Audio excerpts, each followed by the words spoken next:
Hi, hi. Welcome to Live Bold and Boss Up. Steph and Ash are here. I just referred to myself in third person. That is crazy. What's up? Okay, so listen, we chat with Danielle Laura.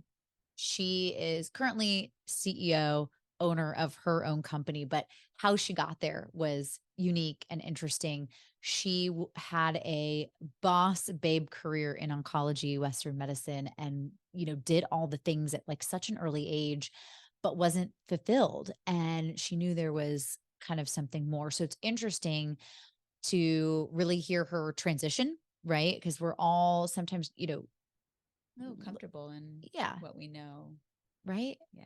And she left it all. She left it all to start something brand new, and she's been so successful at it. She's written a couple of award-winning books. She's featured in several areas, but the ones that I was familiar with was HuffPost, Reader's Digest, The Healthy, which was, I think, really, really amazing. And we just have fun chatting with Danielle. Okay. Welcome, Danielle. Thank you so much for being here with us today. Thank you so much for having me. I'm so excited to be here. We are so excited to talk to you. We were referred to you, and they spoke very highly of you. And I know whenever we talked on the phone, we were just excited for this conversation, because I feel like what we're going to talk about today is something that so many people can relate to and resonate with. So let's get right into it. Mhm. So, Danielle, tell us a little bit about your background. You're a business and spiritual coach and leader, correct? Tell us how you got to where you are, because that wasn't your initial journey, right? No, it wasn't. So my initial journey was through the Western medicine field.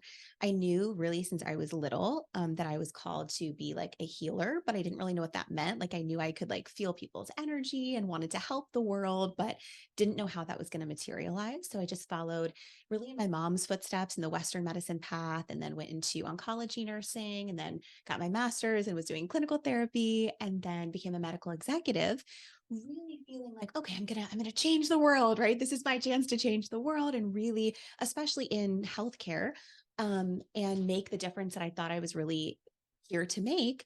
But after seeing basically, at least the healthcare field from all ends of the spectrum, from being on the front lines, right, in nursing to in the business perspective of things as well, I was like, there has to be something beyond just like the physical and the mental, right? Like there has to be more because why am I experiencing all of these symptoms and this like energy of like burnout and feeling like I'm taking on the energy of everyone around me and had weird like somatic health issues come up. And I'm like, and when I would get checked, everything was perfectly fine. And so I'm like, okay, what is going on here? Right. And I'm like, I felt like I was doing all the right things. I had the picture perfect life at a pretty young age, and yet I wasn't fulfilled. And I kept like every day waking up being like, oh, this just isn't it. But I need to be grateful because I'm in a position that so many people work so long to get to. What's the problem? Right. And I'm like, I know I'm not crazy. So, like, what is the answer? So I kind of went on this deep dive journey of really uncovering like energetics. That was really the missing link for me that kind of bridged the gap between the Western and Eastern worlds because I really believe in both, right? We need both. And so I just went headfirst into the study of energetics, really became like the missing link for me, because we're energy, right? And that's something that's not taught in, the Western field, beyond, empirical data and all of these other things. And so when I started applying all of these energetic concepts, especially like human design and gene keys into my own life, I had this basically, for lack of better words, spiritual awakening that really put me on the path of I know I'm made to make such a huge impact in this world. And I don't feel like I can do that here in the four walls of corporate medicine, basically. So really went on the journey of uncovering my purpose, which is to help people uncover theirs and step into their zone of genius. And then eventually my life kind of flipped upside down. I took the journey to decide I was going to, live this purpose. So I left my corporate job. Things went haywire in my marriage as well, in my small town and my church and all of these things that I was involved with that just kind of flipped my life upside down, that allowed me to be on the path that I am now about 5.5 years later, living my purpose, which is helping others uncover theirs and really operating in their innate brilliance in the world. Wow. Sorry. No, it's okay. I have so many questions. I know. Me too. So at first, whenever you were, making those changes and then everything was going haywire, like you said, were you questioning like, well, is this the right thing to do? Or were you like, okay, like because of all these changes, I know I'm on the right path. Like, I feel like it could go like two of those different ways. Even in the moments of like a lot of darkness where I was like losing like family and friends and people around me and everything that I had known in my town and all of these things, I still never questioned that this was the right thing. And I think that when we're on the right path, when your purpose is just like compelling you to step into it, it's just this big invitation that like erupts out of your heart and you can't help but do it. Right. And so it's like there were a lot of hard moments and a lot of deep, dark moments. But even in those moments, it was like what I knew was ahead of me, like just the faith that I had and what I could just feel was there for me, outweighed any of those potential second guessing moments. That's really powerful, because you knew that you had that feeling. I want to rewind it a little bit, because while you were, doing all of your Western medicine, right, and your like picture perfect-esque life, right, that everyone works so hard to get to, or in theory, right? How did you know you weren't being like you had a bucket that wasn't being fulfilled, or how did you know that wasn't quite your path? Like, what were some of the taps on the shoulder that you got, or some of the clues or the signs? Like, there's different words that people associate with like the signs, or things that kind of like alarmed you to say, hey, you're missing out on something. What was that?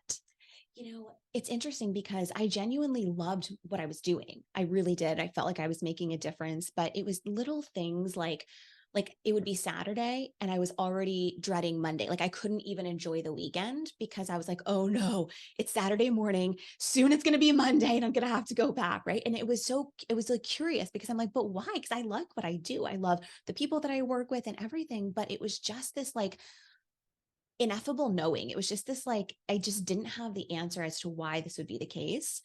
And then also things like feeling like I was meant to be an entrepreneur. And that was never even on my radar before then, right? And just realizing I have so many profound gifts that I want to give to the world, but that means I'm going to have to blaze my own trail. And so it was really like those little nudges and like little things that kept showing up. Like in the workforce, I would try to like initiate another movement and then like it would get stopped, or this, I would try to put this in and like that would get stopped and we couldn't move forward with it. And things like that, that just kind of like little clues over and over that just made the nudge bigger and bigger and bigger, Right. to where it's like, okay, I can't ignore this anymore. I have to pay attention. That's interesting. So you were trying to make a difference in the situation you were at, but it sounds like you just kept getting pushback, and it was like really, really almost like tough to make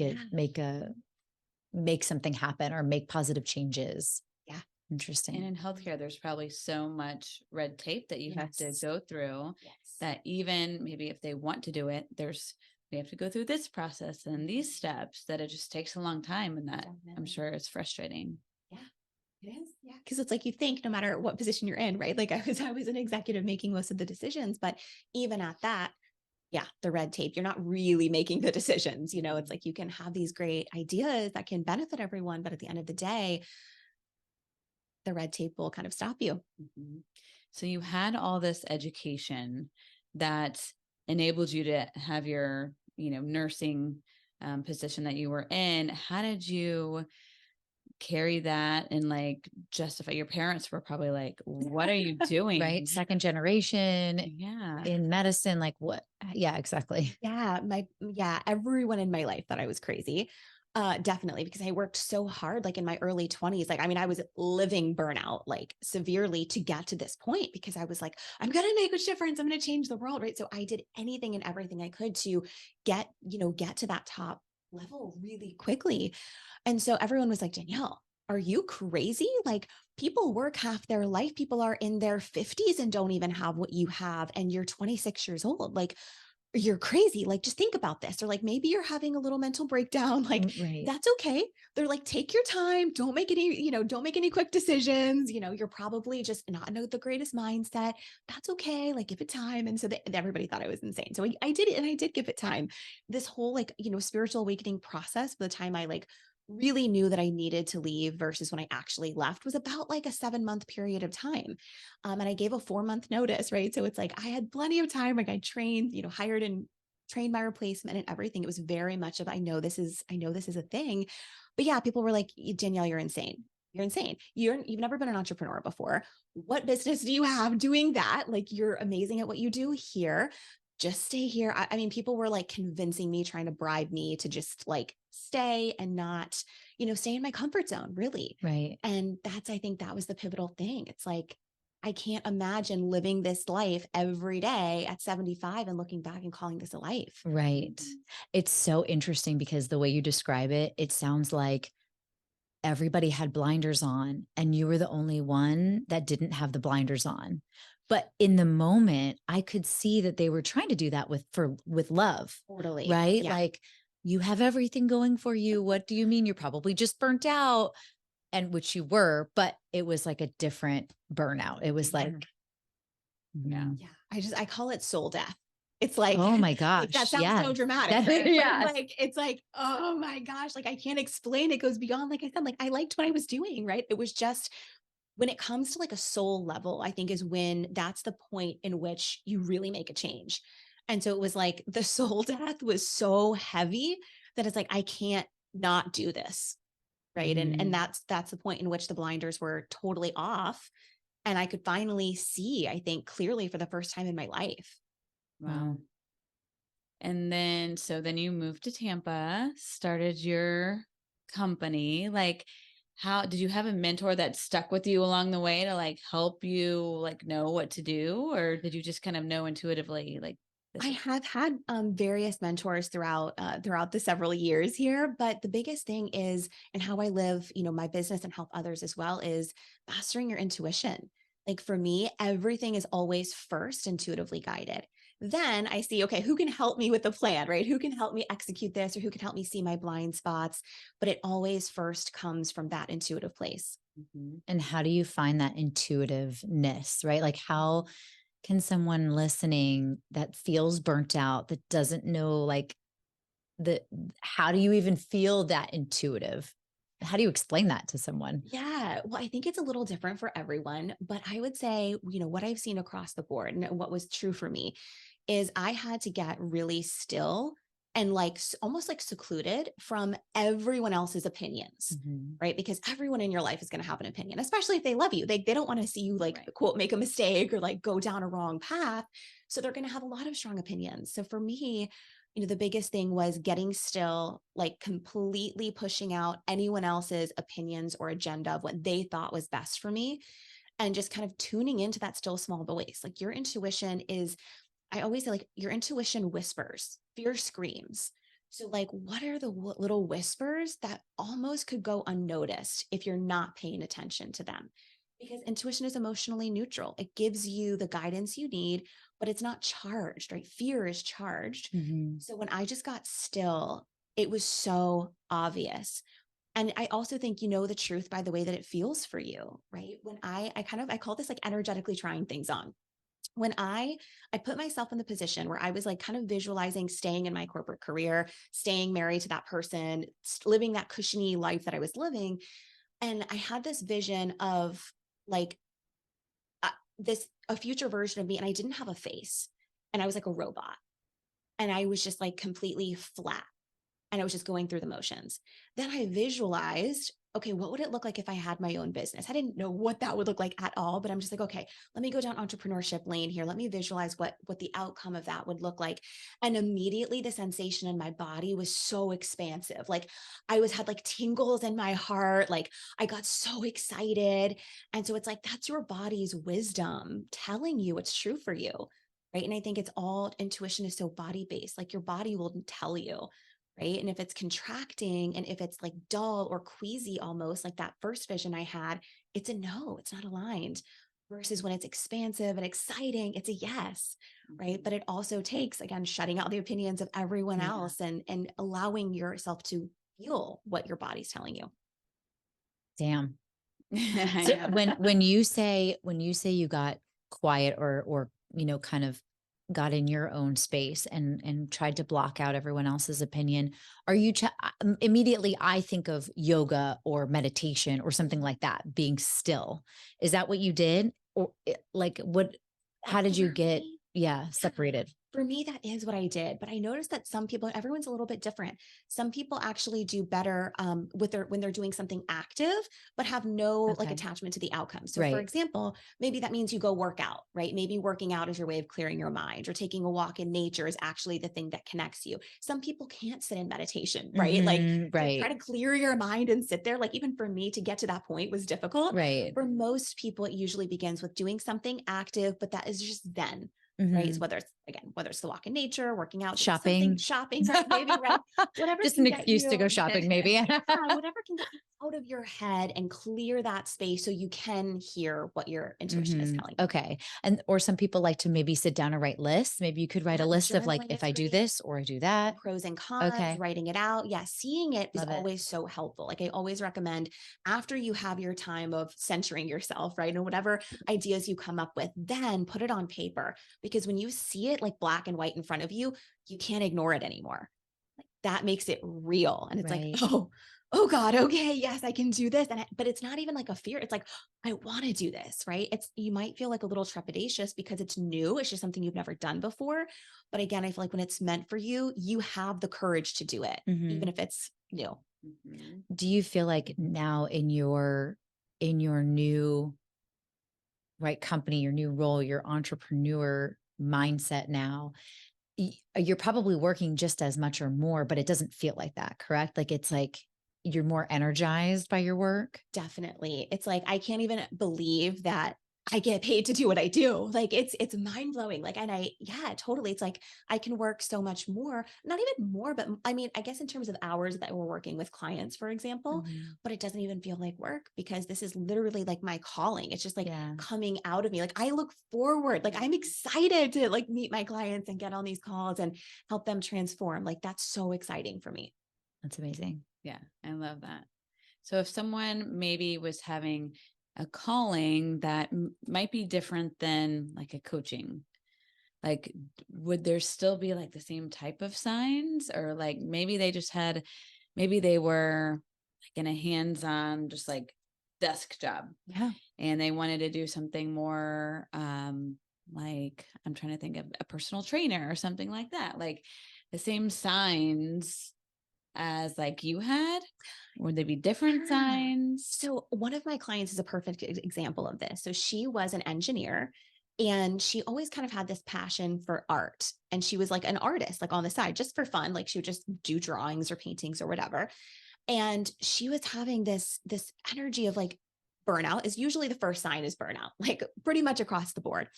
And her wrestling was, there's no way I can make a career out of being an artist. And so that's right. That was the first limiting belief. So someone's going to have something that's going to come up. You're going to have the desire, but normally there's going to be a belief that says that's not possible.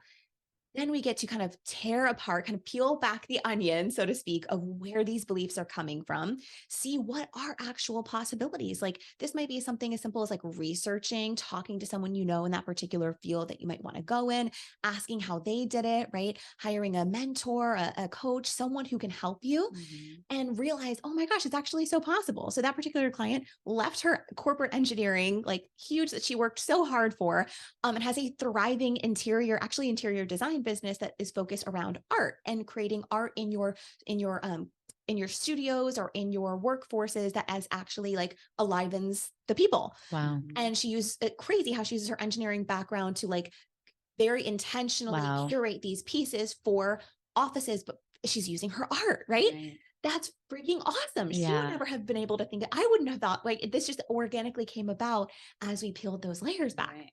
Well, that's beautiful. I know. I like that you mentioned too, like she's using her engineering background in what she's doing now in art, which is her passion.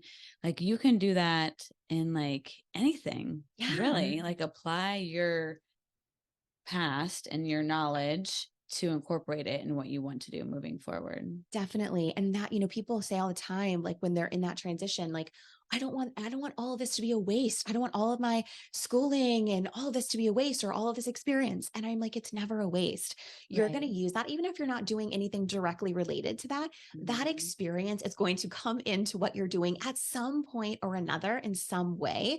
So you get to trust, you get to be in so much gratitude of, oh my gosh, whoa, thank you, universe, that I had this opportunity that I now am going to get to carry on with me in whatever else I do. Yeah. What is who is your typical client look like? Who is that usually? Yeah. So now I mainly work particularly with entrepreneurs, but usually the ones that come to me are actually in some sort of role. Maybe they work for a company in corporate, or maybe they're doing an entrepreneurial thing that they just happen to come into, but they're not really passionate about. The biggest thing is they're at a place where they don't feel like what they're doing is fulfilling for them anymore, or they're in the middle of a transition or a tweak. Right. And so then we get to pull out like, okay, well, let's find out what your purpose is. Let's find out your innate brilliance, your genius that has been there your whole life. That's probably so obvious that you don't even realize it. You probably just chalk it up to this just being your personality, but actually it's your greatest gifting.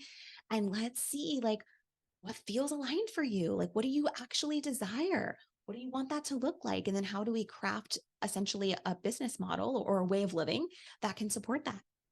Amazing. I love that. Thank you. And do you work with clients all over, like nationally? I do. Yep. All over the world. Wow. Wow. And was it what you expected whenever you started it? And now, like, oh, it's beyond anything I could have imagined. Yeah, beyond. Like I had no idea what it was I just knew that this was it, right? Like it's just that compelling energy that just you have every bit of courage to do it, even though you have no idea what it's going to turn out to be.